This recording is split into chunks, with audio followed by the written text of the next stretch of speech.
فارغ کرے. اور اس وقت یہ کانسیپٹ کس کا تھا؟ محترم آصف علی زرداری صاحب کا تھا. اس وقت وہ کیا تھے؟ پاکستان کے صدر مملکت تھے.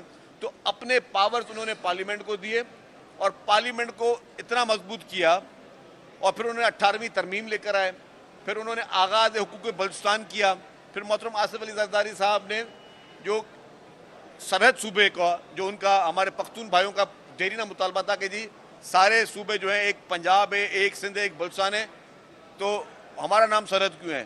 پھر خیبر پختونخوا نام کے پی کے بھی محترم آصف علی زرداری صاحب نے یہ کانسیپٹ دیا کہ جی وہاں پہ احساس محرومی ختم ہو. تو یہ تھے نیشنل لیڈر, یہ ہیں قومی لیڈر جو کہ لوگوں کے ماسز کی اس فرسٹریشن کو سمجھتے ہیں, جو سمجھتے ہیں کہ جی ہمارے ملک میں عوام کو کے دل میں اگر کوئی کسی قسم کی کوئی فرسٹریشن ہے تو اس کو ختم کیا جائے.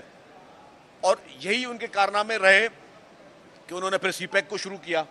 اور سی پیک آپ نے دیکھا کہ سی پیک جو ہے وہ الحمدللہ پورے پاکستان کا فیوچر سمجھ کے محترم آصف علی زرداری صاحب نے سی پیک شروع کیا. چیئرمین بلاول بھٹو زرداری صاحب بہت کم عرصے کے لیے لیکن فارن منسٹر بنے. جب وہ فارن منسٹر بنے تو انہوں نے پاکستان کا مقدمہ, پاکستان کے لوگوں کا مقدمہ پوری دنیا میں جس طرح پیش کیا, اس کی مثال نہیں ملتی. جس طریقے سے انہوں نے نڈر طریقے سے کہا کہ the butcher of Gujarat the butcher of Kashmir Narendra Modi کے لیے, وہ اس پلیٹ فارم پہ کہنے کے لیے بھی ہمت چاہیے تھی. اور پھر اس کے بعد ایز اے وزیر خارجہ ان کا دورہ تھا بھارت میں, اور بھارت میں جو کہ وہاں کی رولنگ پارٹی تھی بی جے پی, انہوں نے ہیڈ منی رکھی چیئرمین بلاول بھٹو زرداری صاحب کی, پاکستان کے فارن منسٹر کی, کہ انعام دیا جائے گا جو چیئرمین بلاول بھٹو زرداری صاحب کو خدا نہ خواستہ ان پہ حملہ کرے گا. اس ہیڈ منی رکھنے کے باوجود جس نڈر طریقے سے چیئرمین بلاول بھٹو زرداری صاحب بھارت گئے اور وہاں پہ موجود ہو کے پھر انہوں نے اپنی کشمیر کی بات کی, جو کشمیر کا ہمارا دیرینہ ہمارا مسائل ہے, وہاں پہ انہوں نے کشمیر میں بھارت میں بیٹھ کر بات کی, انٹرنیشنل فورم پہ بات کی.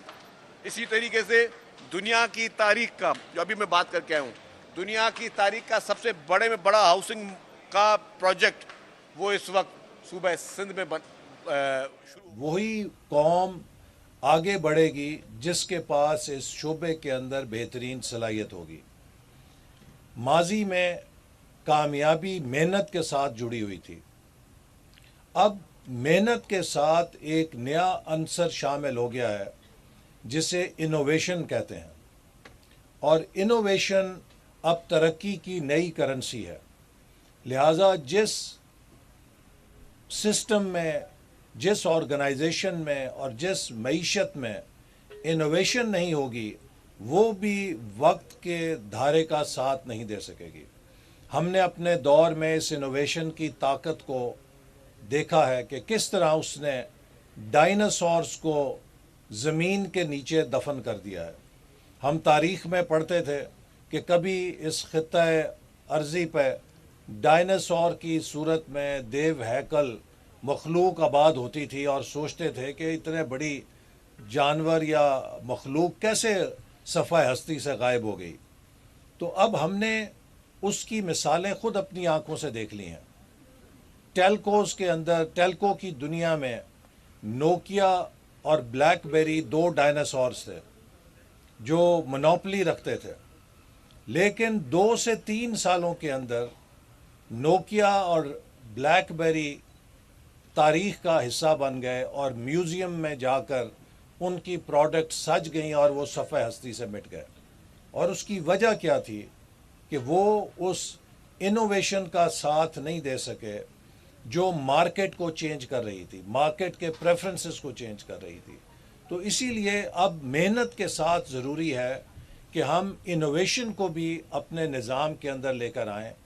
اور آئی ٹی یو اسی لیے 3 شعبوں کے حوالے سے ایک بہت اہم ادارہ ہے. اپنی ریسرچ, انوویشن اور انٹرپرینورشپ, ان 3 چیزوں سے مستقبل جڑا ہوا ہے.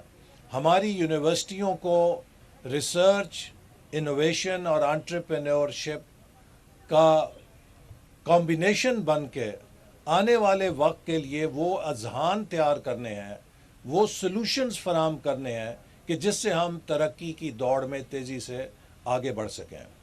یہی وہ ویژن ہے جس کو لے کر ہم نے 2013 میں